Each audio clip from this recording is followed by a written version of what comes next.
Dunia Pagi ini BBC Indonesia bersama saya Niki Aulia, Senin 11 April 2022. Sari berita BBC pukul 5 waktu Indonesia Barat. Mahasiswa dari 18 perguruan tinggi di Indonesia berencana berunjuk rasa di Jakarta hari ini mendesak Presiden Jokowi tegas menolak usul perpanjangan jabatan maupun penundaan pemilu. Kita perlu hadir untuk menjadi gerakan untuk mengkritisi pemerintah bahwa hari ini ada yang mengawasi dan mengontrol kebijakan agar kebijakan keluar itu pro terhadap rakyat dan kebermanfaatan itu kepada rakyat. Di Ukraina, pasukan Rusia terus menggempur di kawasan timur dan selatan yang menewaskan 2 orang di Kharkiv. Sedangkan di Prancis, proyeksi hasil pemilihan presiden memperlihatkan Emmanuel Macron akan menghadapi kandidat sayap kanan Marine Le Pen dalam putaran kedua.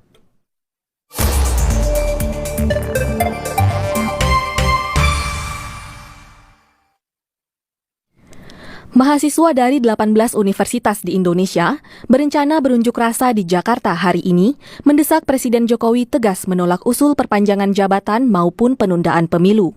Mereka menilai pernyataan terakhir Presiden kepada menterinya masih bersayap dan memberikan peluang bagi DPR untuk mengubah undang-undang. Dalam rapat terbatas di Istana hari Minggu kemarin, Presiden Jokowi meminta jajarannya menyampaikan kepada masyarakat bahwa pemilu akan tetap dilaksanakan pada 14 Februari 2022. Maaf, maksud saya 2024. Queen Pasaribu melaporkan untuk BBC News Indonesia. Koordinator Badan Eksekutif Mahasiswa Seluruh Indonesia, Kaharudin mengatakan, aksi demonstrasi pada hari Senin ini merupakan gelombang pertama gerakan mahasiswa atas 6 tuntutan mereka yang harus dipenuhi pemerintah. 6 tuntutan itu diantaranya mendesak Presiden Jokowi bersikap tegas atau menolak wacana penundaan pemilu tahun 2024 atau perpanjangan masa jabatan 3 periode. Kemudian mendesak Presiden menunda proyek pembangunan ibu kota negara, menstabilkan harga serta ketersediaan bahan pokok hingga mengusut mafia minyak goreng. Dari 6 desakan yang disuarakan, penolakan atas wacana penundaan pemilu menjadi persoalan krusial. Karena hari ini kita menganggap wakil rakyat dari sebaku pengawasnya itu sangat lemah dan oposisi pun saat ini lemah. Oleh karena itu kita perlu hadir untuk menjadi gerakan untuk mengkritisi pemerintah bahwa hari ini ada yang mengawasi dan mengontrol kebijakan agar kebijakan keluar itu pro terhadap rakyat dan kebermanfaatan itu kepada rakyat. Tentu gerakan mahasiswa tidak terhenti sampai hari ini dan hari ini menjadi puncak dari gelombang pertama gitu dan akan ada gelombang-gelombang berikutnya ketika pemerintah keluar dari jalurnya. Gabungan Koalisi Masyarakat Sipil sepakat dengan Badan Eksekutif Mahasiswa Seluruh Indonesia. Pegiat koalisi Muhammad Isnur menilai ucapan Presiden Jokowi patut dikritisi lantaran dalam beberapa hal perkataan dan tindakannya kerap berseberangan. Dia mencontohkan janji Jokowi memperkuat KPK tapi justru membiarkan melemahkan KPK lewat revisi undang-undang meski ditolak banyak kalangan. Kita juga melihat track record sebelumnya ya bahwa ucapan Jokowi ini ucapan yang tidak bisa dipegang sepenuhnya, tidak bisa dipegang dan seringkali berubah. Hari ini bilang A, besok bilang apa gitu. Kita masih ingat bagaimana misalnya ketika dia di masa sebagai gubernur DKI ada banyak pernyataan, kita bisa buka kembali ya di jejaknya, bilang tidak mau, kemudian tidak mikir dan lain-lain, dia berubah kemudian menjadi mau dan kemudian menjadi presiden. Sekarang pun sama gitu. Misalnya janji soal memperkuat KPK, janji akan perkuat KPK, tapi tidak kejadian. Jadi kita patut bertanya atau menduga apakah pernyataan ini akan jadi konsisten. Tenaga ahli utama Kantor Staf Presiden Rumadi Ahmad mengatakan sikap Presiden Jokowi sudah sangat jelas soal perpanjangan masa jabatan. Dia merujuk pada beberapa kali pernyataan Presiden yang menyatakan taat pada konstitusi dan meminta menteri-menterinya fokus pada pekerjaan serta tidak lagi bicara tentang perpanjangan masa jabatan.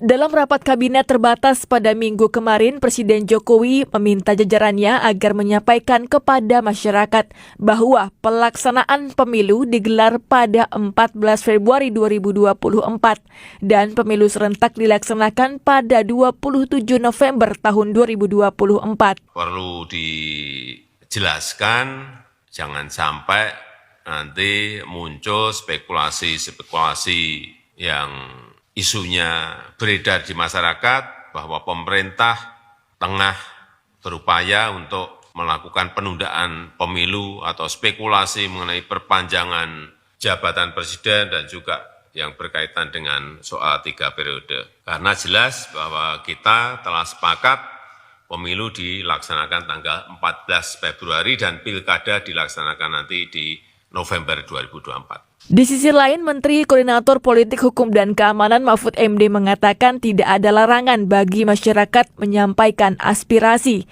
Pemerintah, kata dia, telah berkoordinasi dengan polisi agar tidak memakai kekerasan dan tidak membawa peluru tajam. Kekhawatiran terjadinya kekerasan oleh polisi diungkapkan gabungan koalisi masyarakat sebab pada aksi demonstrasi penolakan Undang-Undang Omnibus Law tahun lalu tercatat ada 1.500 aduan kekerasan oleh aparat dan ada 2 kasus penembakan oleh polisi hingga tewas. Berita selanjutnya, Rusia melancarkan serangan lanjutan di wilayah timur dan selatan Ukraina. Gubernur Dnipro mengatakan bandar udara dan prasarana di sekitarnya rusak oleh pengeboman pasukan Rusia yang menyebabkan setidaknya 1 orang terluka. Di Kharkiv, pihak berwenang mengatakan 2 orang tewas dalam pengeboman yang dilakukan Rusia. Mereka mengatakan iring-iringan kendaraan lapis baja Rusia yang bergerak menuju selatan Donbas diserang oleh pasukan Ukraina pada Sabtu malam. Kementerian Pertahanan Rusia menuturkan mereka juga melancarkan serangan rudal di Mykolaiv. Anggota Parlemen Ukraina untuk kawasan Odessa di Laut Hitam, Oleksiy Goncharenko, mengatakan kota ini adalah sasaran utama Presiden Putin. We understand that Odessa is still a big aim for Putin. Probably Odessa is the second most wanted cities for Putin. Jelas kita paham bahwa Odessa masih menjadi target utama Putin. Mungkin Odessa adalah kota utama kedua yang diinginkan Putin setelah Kiev. Dan Putin menderita kekalahan dalam pertempuran untuk memperebutkan Kiev. Jadi bagi dia ini seperti pembalasan jika ia bisa menang, jika ia bisa merebut Odessa. Tapi saya yakin Rusia tidak bisa mewujudkannya.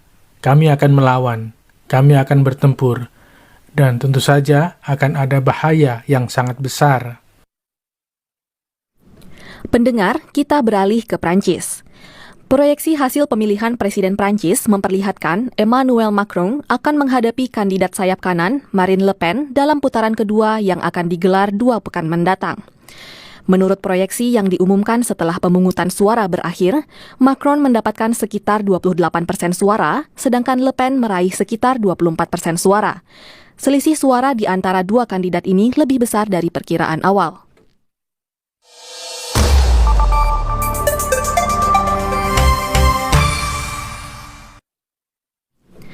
Pendengar, kita ke Pakistan.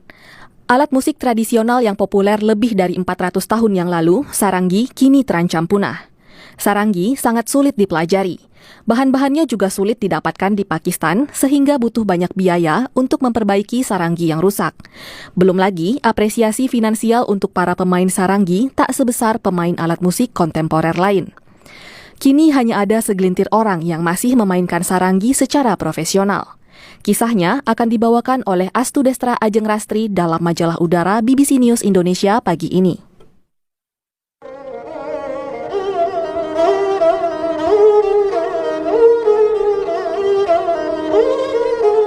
Zohaib Hasan menggerakkan jemarinya dengan lincah, memetik dawai-dawai sarangi di bawah bayang-bayang teduh Masjid Badshahi di Lahore, Pakistan.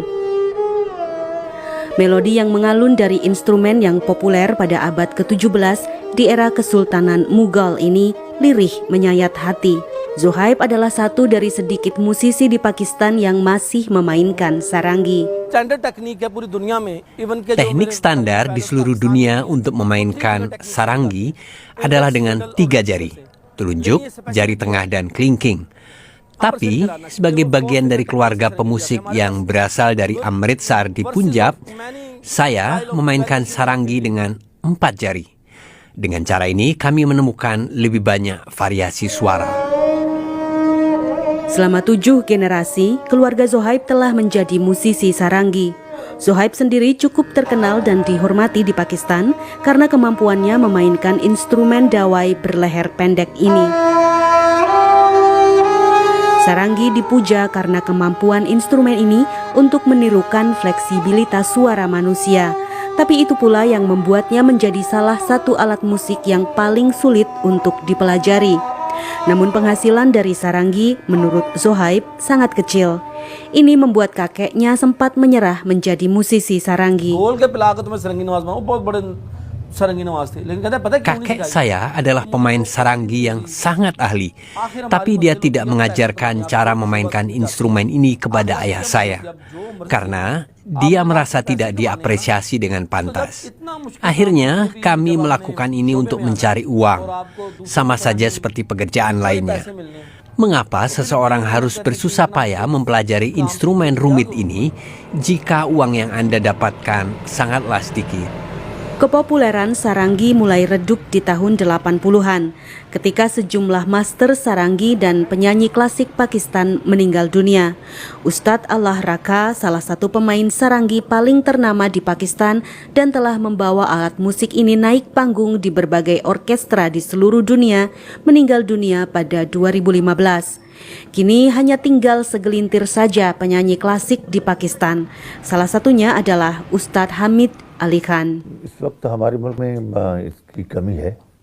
Sekarang sudah nyaris tidak ada lagi orang yang bisa memainkan sarangi. Beberapa orang yang dulu terkenal kini sudah tidak ada lagi.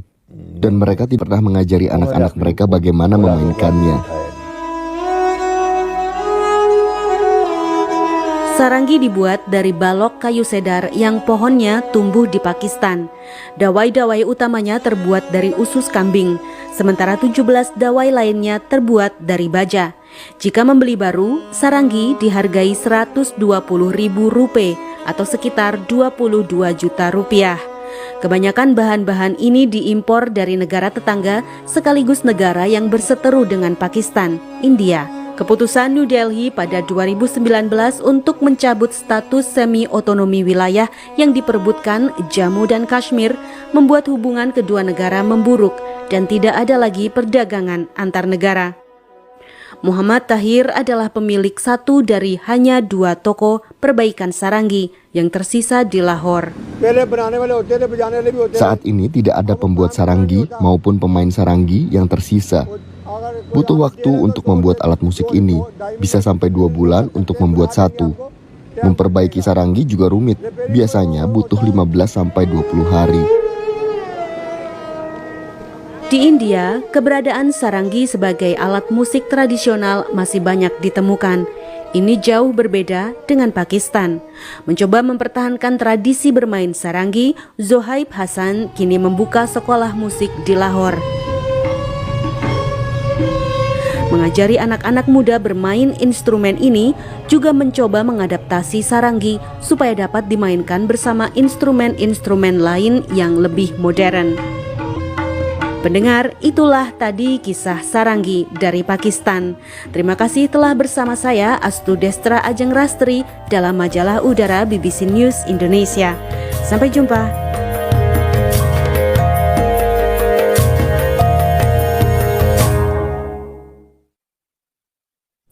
Pendengar, di situs bbcindonesia.com Anda dapat mengikuti perkembangan berita dunia dan nasional lainnya. Jangan lupa, ikuti juga akun media sosial kami di Facebook, Twitter, dan Instagram. Saksikan pula video-video kami di akun YouTube BBC News Indonesia. Terima kasih telah mendengarkan Dunia Pagi ini BBC Indonesia. Bersama saya, Niki Aulia. Sampai jumpa.